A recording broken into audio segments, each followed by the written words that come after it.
رب اشرح لي صدري ويسر لي أمري واحلل عقدة من لساني يفقهوا قولي رب زدني علما اللهم فقهنا في الدين اللهم بارك لنا في أوقاتنا اللهم أخلصنا لوجهك الكريم يا رب لك الحمد كما ينبغي لجلال وجهك ولعظيم سلطانك آمین۔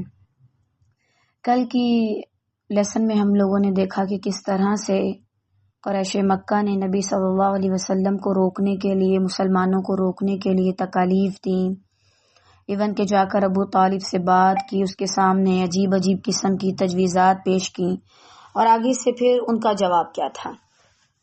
اب اس کے بعد جب انہوں نے دیکھا کہ ہر طرف سے ناکام ہو چکے ہیں تو انہوں نے مزید اپنی جو پلاننگز ہیں بڑھانا شروع کر دی۔ جب قریش ہر طرح سے ناکام اور مایوس ہو گئے، نہ ان کی دھمکی کام آئی اور نہ ہی کوئی سودے بازی کرنا جو انہوں نے ابو طالب کے ساتھ جا کر کرنا چاہا تھا، تو انہوں نے خود رسول اللہ صلی اللہ علیہ وسلم پر دستے درازی شروع کر دی، اور مسلمانوں پر جو سختیاں وہ پہلے سے کرتے آ رہے تھے ان میں مزید اضافہ کر دیا۔ جب دیکھا کہ اچھا اتنی تکلیف سے نہیں مان رہے تو پھر مزید تکلیف دینا شروع کر دی۔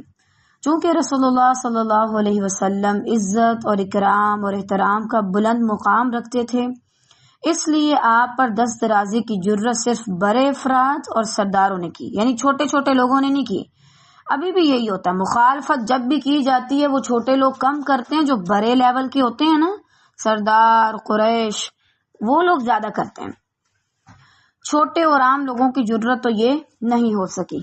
آپ صلی اللہ علیہ وسلم کو گھر کے اندر جو لوگ تکلیف دیتے تھے ان کے نام کون سے تھے؟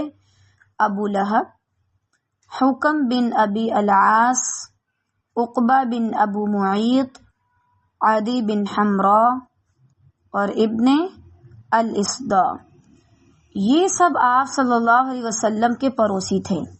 جب آپ نماز پڑھنے کے لیے کھڑے ہوتے تو ان میں سے کوئی شخص بکری کی بچہ دانی اٹھا کر آپ پر پھینک دیتا، اور جب ہانڈی چولہے پر چڑھی ہوتی تو اس ہانڈی میں پھینک دیتا۔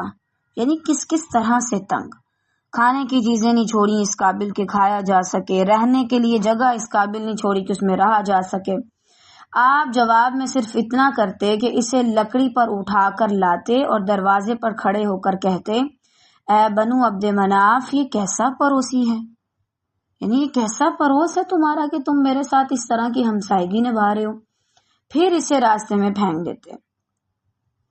امیہ بن خلف جب نبی صلی اللہ علیہ وسلم کو دیکھتا تو تانے دیتا اور برا بلا کہتا، آنکھیں مار مار کر ان سے اشارے کرتا اور لوگوں کو بتاتا، جیسے کوئی ایسے ایسے اپنی آنکھوں کو اوپر اوپر کرے اور کہ دیکھے تم نے کیا کر رہی ہے۔ اسی طرح جو اس کا بھائی تھا ابی بن خلف، وہ دھمکیاں دیتے ہوئے کہتا کہ اے محمد صلی اللہ علیہ وسلم، میرے پاس عود نامی گھوڑا ہے جسے روزانہ 3 سا ایک پیمانہ ہے خوراک کھلاتا ہوں، اسی پر سوار ہو کر تجھے قتل کروں گا۔ اللہ اکبر۔ بالآخر آپ صلی اللہ علیہ وسلم نے ایک بار فرمایا، بلکہ انشاءاللہ میں تجھے قتل کروں گا۔ اور یہ نبی صلی اللہ علیہ وسلم نے معاذ اللہ اس لیے نہیں کہا تھا کہ وہ اپنے لیے کوئی دفاع کر رہے تھے، بلکہ صرف اس وجہ سے کہا چونکہ دین غالب آنا ہی تھا، اللہ کا دین تھا، سچا ہے، غالب آ کر رہنا تھا، تو کہا کہ پھر میں تمہیں قتل کروں گا۔ اور ایسا ہی ہوا کہ احد میں آپ صلی اللہ علیہ وسلم نے ہی اس کو قتل کیا۔ ایک روز یہی ابی بن خلف ایک بوسیدہ ہڈی لایا اور اسے توڑ کر رسول اللہ صلی اللہ علیہ وسلم کے چہرے کی طرف پھینک دیا۔ نہ تو ہماری طرف کسی نے یہ بوسیدہ ہڈیاں پھینکی ہیں، نہ ہی کسی نے لوگوں کو ہمارے خلاف اس طرح سے بھڑکایا ہے، نہ ہی کبھی کسی نے راہ چلتے دیکھ کر ہمیں اس طرح آنکھوں سے اشارے کر کے دوسروں کو نظروں میں لایا۔ اس کے باوجود ہمارے لیے دین پر عمل کرنا بہت مشکل ہے۔ ہمارے ساتھ تو بھی اس طرح کا کچھ بھی نہیں ہوا۔ ایک بار عقبہ بن ابو معیط نے نبی صلی اللہ علیہ وسلم کے پاس بیٹھ کر کچھ سنا۔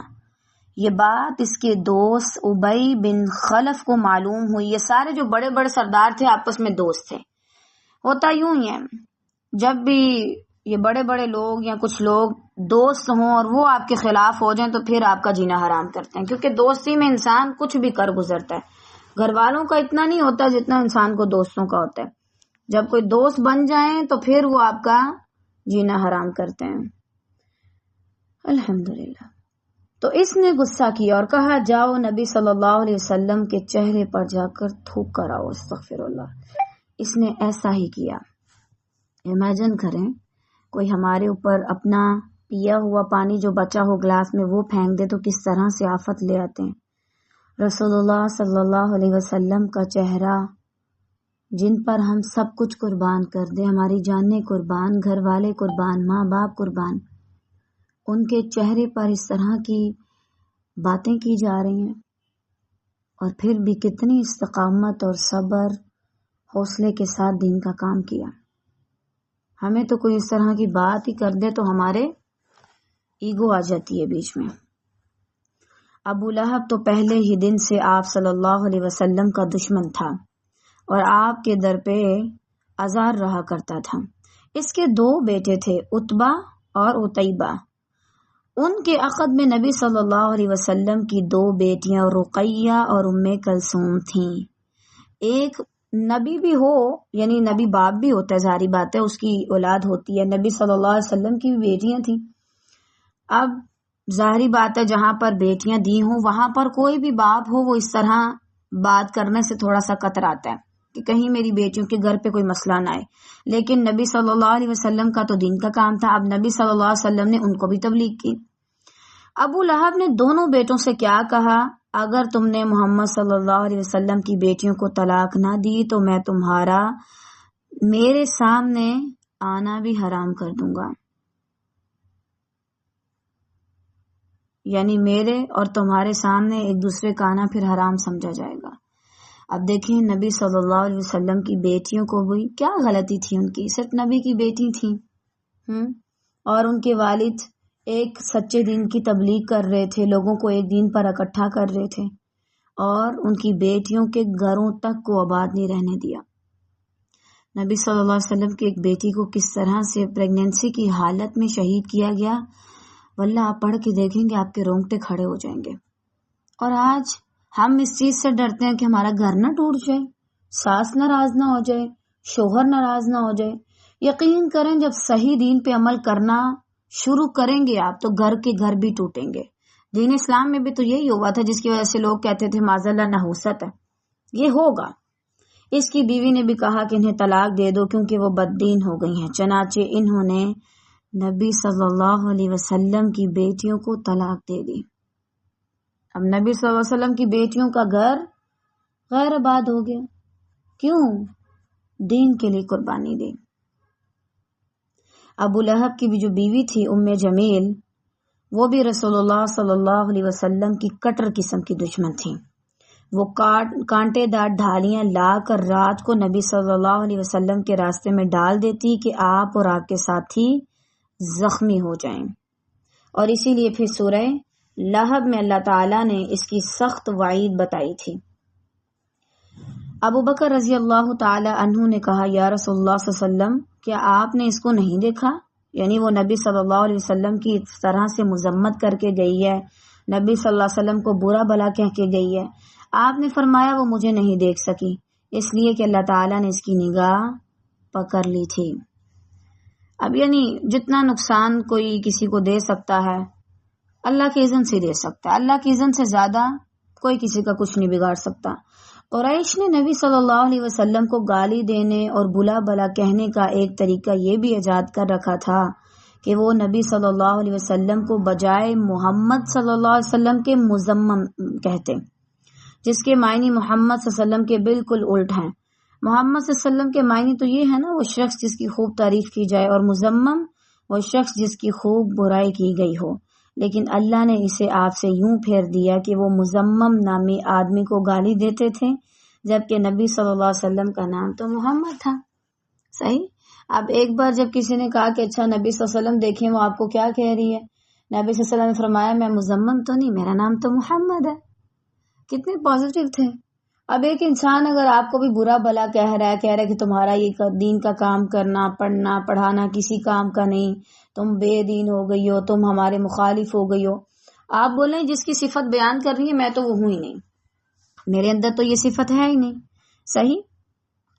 اخنس بن شریق رسول اللہ صلی اللہ علیہ وسلم پر وہ بھی بہت زیادہ زیادتیاں کیا کرتا تھا. جتنے بڑے بڑے سردار تھے وہ سارے آ جاتے تھے.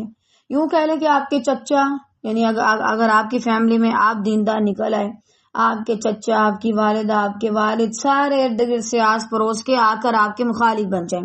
کوئی آپ کے رستے میں مشکلات بنا رہا ہے، کوئی گھر جا کر بھی آپ کو ڈسٹرب کر رہا ہے، کوئی کہیں کچھ کر رہا ہے، کوئی رستے میں کر رہا ہے، کوئی مسجد میں بیٹھ کے باتیں بنا رہا ہے، تو یہ چیزیں بڑی عام ہیں. ابو جہل کا تو کہنا ہی کیا، اس نے آپ صلی اللہ علیہ وسلم کو اللہ کی راہ سے روکنے کا بیڑا اٹھا رکھا تھا. وہ نبی صلی اللہ علیہ وسلم کو اپنی باتوں سے اذیت پہنچاتا، نماز سے روکتا اور اپنی حرکتوں پر بڑا فخر اور تکبر کرتا. ایک روز نبی صلی اللہ علیہ وسلم کو نماز پڑھتے ہوئے دیکھ لیا تو سختی پر اتر آیا اور دھمکیاں دینے لگا کہ بالآخر رسول اللہ صلی اللہ علیہ وسلم نے اسے ڈانٹ دیا اور گلے کے پاس سے کپڑا پکڑ کر جھنجھوڑتے ہوئے فرمایا، اولا لک فاولا ثم اولا لک فاولا، تیرے لیے خرابی ہے اور پھر خرابی ہے، پھر تیرے لیے خرابی ہے، پھر تیرے لیے خرابی ہے، 4 مرتبہ فرمایا. اس نے کہا محمد صلی اللہ علیہ وسلم مجھے دھمکیاں دے رہے ہو، واللہ تم اور تمہارا رب میرا کچھ نہیں بگاڑ سکتے. استغفر اللہ. میں اس وادی مکہ کا سب سے طاقتور آدمی ہوں، مال ہے میرے پاس، قوت ہے، بیٹے ہیں میرے، اور تم میرا کچھ نہیں بگاڑ سکتے. اور اسی متکبر ابو جہل کو پھر 2 ننھے صحابہ نے قتل کیا تھا، معاذ اور معوذ رضی اللہ تعالی عنہم نے. ایک روز اس نے اپنے ساتھیوں سے کہا کہ محمد صلی اللہ علیہ وسلم تمہارے سامنے اپنا چہرہ مٹی پر رکھتا ہے. انہوں نے کہا ہاں. اس نے کہا لات و عزا کی قسم، اگر میں نے اسے دیکھ لیا تو اس کی گردن روندوں گا اور اس کا چہرہ زمین کی مٹی پر رگڑ دوں گا. یہ الفاظ سنیں آپ، یہ کس کے لیے بولے جا رہے ہیں؟ محمد الرسول اللہ صلی اللہ علیہ وسلم کے بارے میں. اگر اس کے بعد یہ سب سننے کے بعد بھی کوئی آ کر بولے کہ میں بہت پریشان ہوں صرف گھر والوں کے رویے سے، کہ وہ صرف مجھے کبھی کبھار تھوڑا بہت ڈانٹ دیتے ہیں، تو اس کا مطلب کہ وہ انسان کر کچھ بھی نہیں رہا لیکن اپنے آپ کو بہت بڑا سمجھ رہا ہے، خوش فہمی میں، نہ جانے میرے ساتھ کوئی نیا معجزہ ہو رہا ہے، یہ پہلی انسان ہوں میں جس کے ساتھ یہ سارا کچھ ہو رہا ہے. محمد رسول اللہ صلی اللہ علیہ وسلم کے بارے میں یہ ساری باتیں کی جا رہی ہیں. وہ شخص جو اللہ تعالیٰ کو تمام انسانوں سے زیادہ پسندیدہ ہے، جو اللہ تعالیٰ کے سب سے زیادہ قریب تھے، جو لوگوں کے بے انتہا خیر خواہ تھے، ان کے لیے یہ باتیں کی جا رہی ہیں. کیا کیا باتیں، استغفر اللہ. زمین پر چہرہ رگڑوں گا، گردن روندوں گا، ماروں گا، قتل کروں گا. اور ہمیں کوئی تھوڑی سی بات کہہ دے ہمارے تو رونے نکل جاتے ہیں. اس کے بعد اس نے رسول اللہ صلی اللہ علیہ وسلم کو نماز پڑھتے دیکھا اور اس زوم میں چلا کہ آپ کی گردن کو رون دے گا، لیکن لوگوں نے اچانک کیا دیکھا کہ وہ ایریوں کے بل پلٹ رہا ہے اور دونوں ہاتھوں سے اپنے آپ کو بچا رہے ہیں. لوگوں نے کہا اے ابو الحکم تمہیں کیا ہوا؟ کہنے لگا میرے اور اس کے درمیان آگ کی ایک خندق ہے، یعنی گہرائی ہے، ایک ایسی گہرائی ہے کہ اگر میں آگے بڑھوں گا تو میں اس کھائی میں گر جاؤں گا، اور ہول ناکیاں اور فرشتوں کی پروں کے بازو ہیں. آپ نے فرمایا اگر وہ میرے قریب آتا تو فرشتے اس کے ٹکڑے ٹکڑے کر دیتے اور اس کا ایک ایک جو حصہ تھا جسم کا اس کو اچک لیتے. جب آپ اللہ کے لیے خالص ہوں اور اللہ کے لیے کام کر رہے ہوں اور اللہ کے لیے سب کچھ برداشت کر رہے ہوں تو حفاظتیں کرنے والا بھی اللہ ہی ہوتا ہے. پھر ایسی ہی بدبختی عقبہ بن ابی معیط کے حصے میں آئی. ایک بار رسول اللہ صلی اللہ علیہ وسلم بیت اللہ کے پاس نماز پڑھ رہے تھے اور ابو جہل اس کے ساتھی بیٹھے ہوئے تھے. اتنے میں بعض افراد نے بعض سے کہا کون ہے جو فلاں کے اونٹ کی بچہ دانی لائے اور جب محمد صلی اللہ علیہ وسلم سجدہ کریں تو ان کی پیٹھ پر ڈال دیں. یعنی یہ گندگی ہے، کسی جانور کے اندر کا جو گندا حصہ ہے نا اس کو لا کر ڈال دیں. اس پر قوم کا بدبخت ترین آدمی یہی عقبہ بن ابی معیط اٹھا اور اوجری لا کر انتظار کرنے لگا. جب نبی صلی اللہ علیہ وسلم نے سجدہ کیا تو دونوں کندھوں کے بیچ میں ڈال دی، پھر وہ ہنسی کے مارے ایک دوسرے پر گرنے لگے، یعنی پاگلوں کی طرح ہنسنے لگے۔ ادھر نبی صلی اللہ علیہ وسلم سجدے میں ہی رہے، سر نہ اٹھایا، یہاں تک کہ آپ صلی اللہ علیہ وسلم کی بیٹی حضرت فاطمہ رضی اللہ تعالی عنہا آئیں، آپ صلی اللہ علیہ وسلم کی پیٹھ سے اوجری دور پھینکی، تب آپ نے سر اٹھایا، فرمایا اللہم علیک بقریش، اے اللہ تو قریش کو پکڑ لے۔ یہ بد دعا ان پر بڑی شاق گزری، کیونکہ ان کا عقیدہ تھا کہ اس شہر میں دعا قبول ہوتی ہے۔ پھر آپ نے ایک ایک شخص کا نام لے لے کر بد دعا کی کہ اے اللہ فلاں کو بھی پکڑ لے، فلاں کو بھی پکڑ لے، اور وہی ہوا۔ آئندہ بدر کی لڑائی میں سارے کے سارے بڑی بے دردی کے ساتھ مارے گئے۔ رسول اللہ صلی اللہ علیہ وسلم سے استہزاء کرنے والے 5 بڑے افراد تھے۔ ولید بن مغیرہ کے 10 بیٹے تھے اور بڑا اس کو اپنے اوپر فخر تھا، اس کے صرف 3 بیٹے مسلمان ہوئے تھے۔ اسود بن عبد یغوث، ابو زمعہ، اسود بن عبد المطلب، حارث بن قیس، عاص بن وائل، یہ 5 افراد تھے۔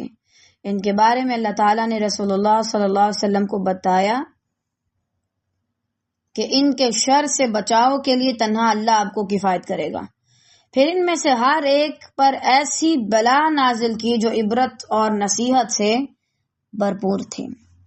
چنانچہ ولید کو چند سال پہلے سے تیر کی ایک خراش لگی ہوئی تھی جو بالکل معمولی تھی، مگر جبرائیل علیہ السلام نے اس خراش کے نشان کی طرف اشارہ کر دیا تو وہ پھوٹ پڑی اور کئی سال شدید تکلیف پہنچانے کے بعد جان لیوا ثابت ہوئی۔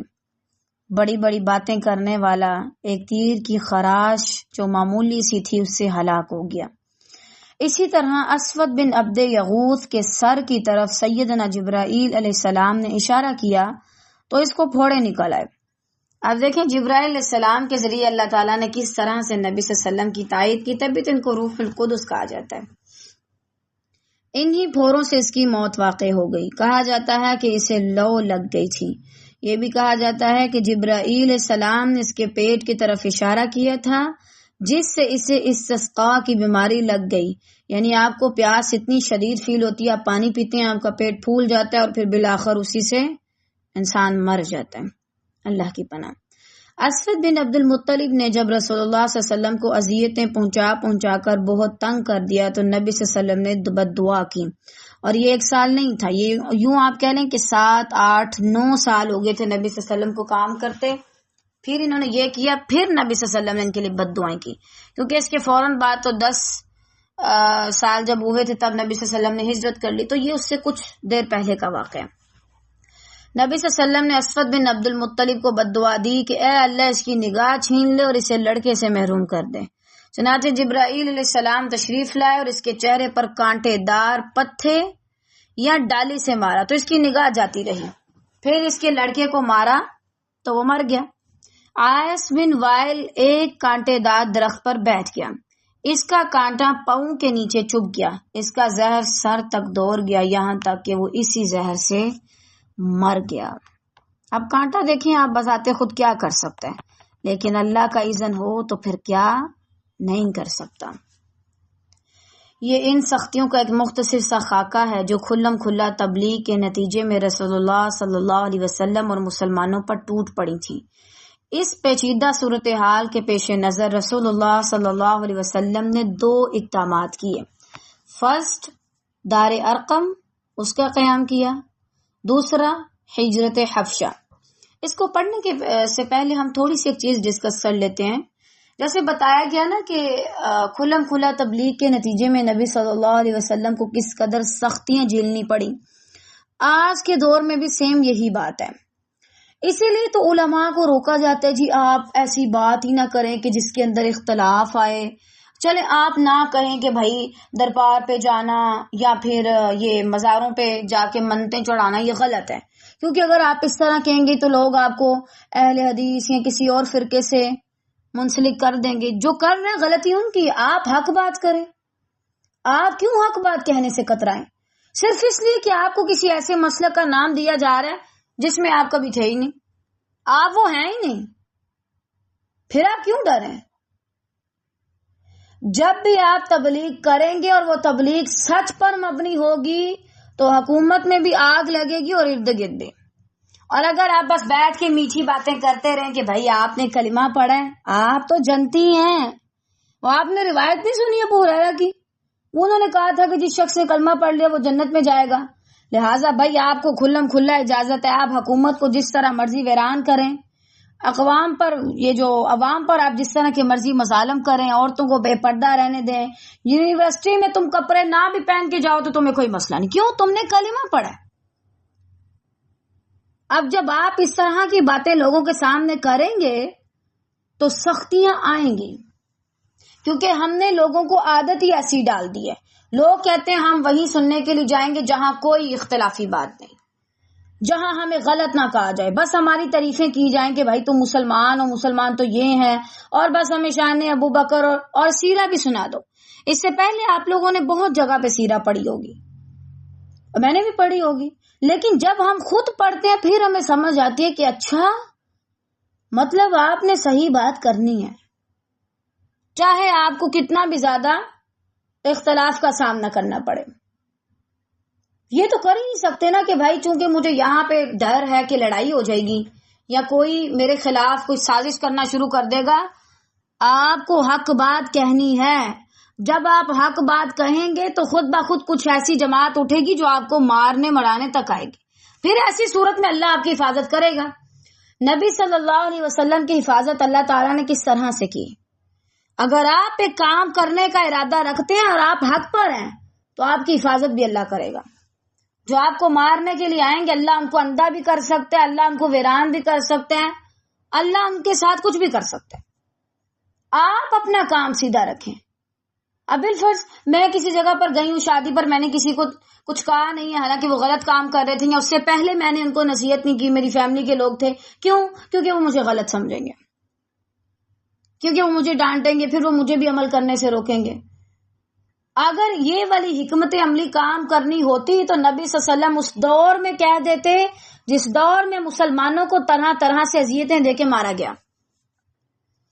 نبی صلی اللہ علیہ وسلم کہہ سکتے تھے کہ ٹھیک ہے بھائی نہ کرو حق بات، نہ بتاؤ کہ تم مسلمان، نہ لوگوں کو روکو، نہ لوگوں کو تبلیغ کرو.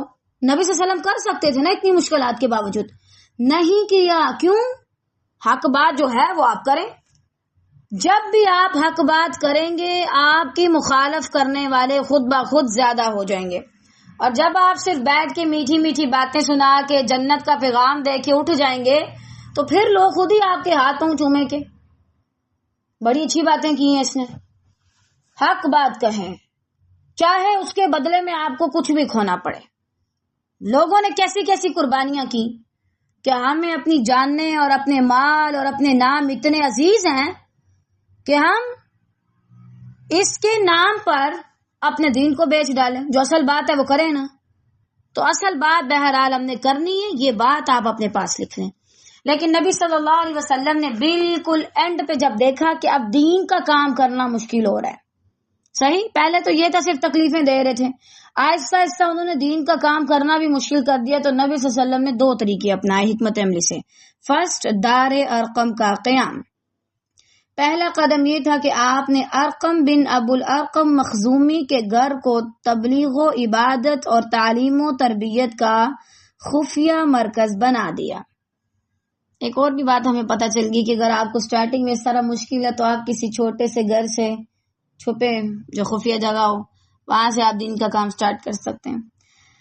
بہرحال کیونکہ وہ بدماشوں کی نگاہوں سے دور صفا کے دامن میں واقع تھا، یعنی وہ دور تھا باقی سب کی نظروں سے، چنانچہ وہاں آپ صلی اللہ علیہ وسلم صحابہ کرام کے ساتھ خفیہ طور پر اکٹھے ہوتے. کتنے خوش نصیب تھے ان حالات میں نبی صلی اللہ علیہ وسلم کے ساتھ تھے. اللہ کے لیے کیا مشکل ہے، وہ ہمیں انہی کے اجر میں لکھ لے خیر سے. نبی صلی اللہ علیہ وسلم صحابہ کرام کو اللہ کی آیتیں تلاوت فرما کر سناتے، ان کا تزکیہ کرتے، انہیں کتاب اور حکمت سکھاتے. اس تدبیر سے بہت سے ایسے حادثات سے بچاؤ ہو گیا کہ اگر آپ کھلے طور پر اکٹھے ہوتے تو ان کے پیش نظر آنے کا غالب امکان تھا. باقی جہاں تک نبی صلی اللہ علیہ وسلم کی اپنی ذات کا تعلق ہے تو آپ مشرکین کے بیچوں بیچ کھلم کھلا اللہ کی عبادت بھی کرتے تھے اور اس کے دین کی دعوت بھی دیتے تھے. چھپ کر صرف ان کے لیے کام کیا کہ جن کو نبی صلی اللہ علیہ وسلم تیار کر رہے تھے. نیک جنگیں کرنی تھی بھائی. 313 نے 1000 سے لشکر سے مقابلہ کرنا تھا، تو ان کے اندر ایمان کی طاقت زیادہ ہونی تھی، اس لیے ان کو ایمانی لحاظ سے زیادہ بوسٹ اپ کیا اور پھر کھلم کھلا دعوت بھی دی. اس سے نہ آپ کو کوئی ظلم و زیادتی روک سکتی تھی، نہ ہی مذاق اور نہ ہی استہزاء. یہ اللہ کی حکمت تھی تاکہ جو ایمان لائے اسے بھی دعوت پہنچ جائے اور جو ایمان نہ لائے اسے بھی. اور اس تبلیغ کے بعد کسی کے لیے اللہ کے خلاف حجت باقی نہ رہ جائے اور قیامت کے روز کوئی کہنے والا یہ نہ کہ ہمارے پاس تو کوئی ڈرانے والا خوشخبری دینے والا آیا ہی نہیں تھا. اللہ تعالیٰ مجھے تو کسی نے نہیں بتایا تھا کہ پردہ کرنا ہے. اللہ تعالیٰ مجھے تو نہیں پتا تھا کہ نماز پڑھنی ہے. اللہ تعالیٰ مجھے تو کسی نے بتایا ہی نہیں تھا کہ غیبت نہیں کرنی. مجھے کیا پتا تھا یہ غیبت ہے. اللہ تعالیٰ یہ بات اس کے اندر تھی، میں نے تب کہی. صحیح. اللہ تعالیٰ مجھے نہیں پتا تھا کہ گانے سننا جو ہے وہ غلط ہے. میں نے تو کہا صرف میوزک ہے، شاعری ہے، جائز ہے. مجھے تو نہیں پتا تھا. اللہ تعالیٰ ایسا کوئی شخص نہیں کہہ سکتا.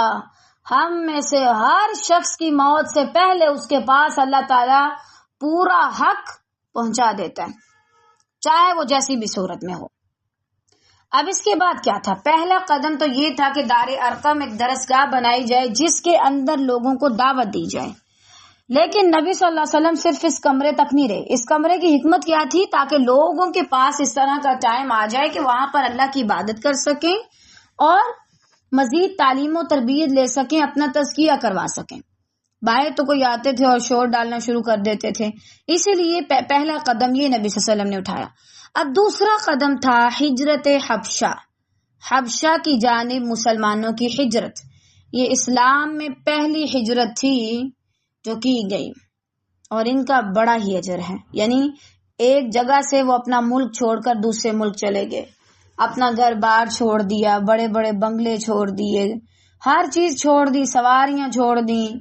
بعض نے تو اپنے والدین، گھر بار، عورتیں، بچے جو کافر تھے سارا کچھ چھوڑ کے ہجرت کر کے چلے گئے.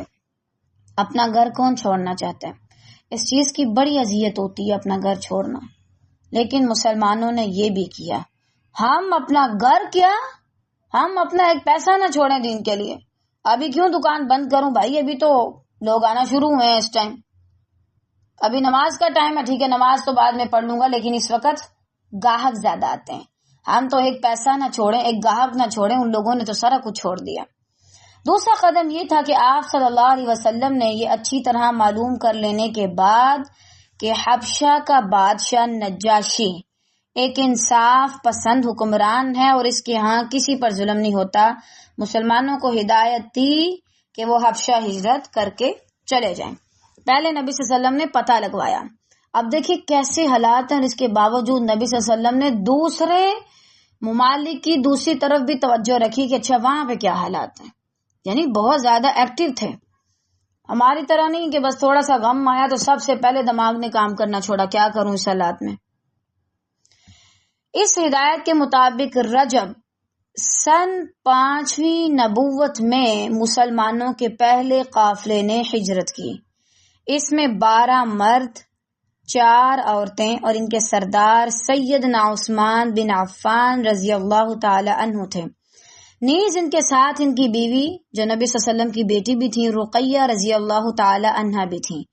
اور یہ سیدنا ابراہیم اور سیدنا لوط علیہ السلام کے بعد پہلا گھرانہ تھا جس نے اللہ کے راستے میں ہجرت کی. یاد کریں ذرا، سیدنا ابراہیم نے ہجرت کی تھی نا اپنے علاقے سے، کیونکہ ان کے باپ سارے ان کے مخالف ہو گئے تھے. تو لوط علیہ السلام ابراہیم علیہ السلام کے بھتیجے تھے، یعنی بھائی کا بیٹا تھا. ان دونوں نے صرف ہجرت کی اور اس کے بعد یہ پہلا گھرانہ تھا جنہوں نے اللہ کے راستے میں ہجرت کی. اس کے علاوہ ہمیں روایات میں کسی اور کے بارے میں پتہ نہیں چلتا کہ بھائی انہوں نے اللہ کے لیے ہجرت کی تھی. تو یہ تھے وہ 12 مرد، 4 عورتیں جن کو اللہ سبحانہ و تعالیٰ نے اپنے لیے چنا. یہ لوگ رات کے اندھیرے میں چپکے سے نکلے اور جدہ کے جنوب میں واقع شعیبہ کی بندرگاہ کا رخ کیا. قسمت کی بات ہے کہ وہاں 2 تجارتی جہاز موجود تھے، یعنی جو وہاں سے حبشہ کی طرف جانے والے تھے. یہ لوگ ان پر سوار ہوئے اور حبشہ پہنچ گئے. ادھر قریش کو ان کے بھاگنے کا پتہ چلا تو غیظ اور غضب سے پھٹ پڑے. فوراً آدمی دہرائے کہ انہیں پکڑ کر مکہ لایا جائے اور خوب سزا دی جائے، یہاں تک کہ وہ اللہ کا دین چھوڑ دیں. لیکن ان کے پہنچنے سے پہلے مسلمان سمندر میں دور تک جا چکے تھے، لہذا یہ لوگ ساحل تک جا کر نامراد واپس آ گئے. اب آپ دیکھیں کہ کس طرح سے مسلمانوں پر وہ لوگ نظر رکھتے تھے، ہر لحاظ سے، کہاں جا رہے ہیں، کہاں آ رہے ہیں، کیا کر رہے ہیں، کس سے مل رہے ہیں، ابھی کیا چل رہا ہے. آپ یہاں پر خود کو رکھ کے دیکھیں، کیا ہم اتنی تکالیف اٹھا سکتے ہیں؟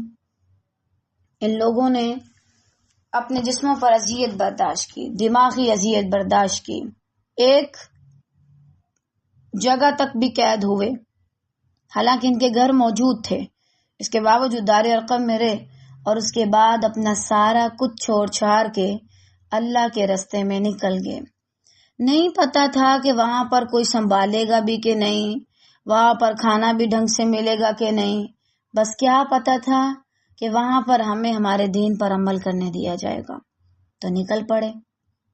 ہم دین کو بعد میں رکھتے ہیں، پہلے ہم یہ دیکھتے ہیں کہ یہاں پر کھانا کیسے ہوگا، یہاں پر پیسے کتنے ہوں گے، یہاں پر مجھے دنیاوی لحاظ سے کون کون سے فائدے ہوں گے.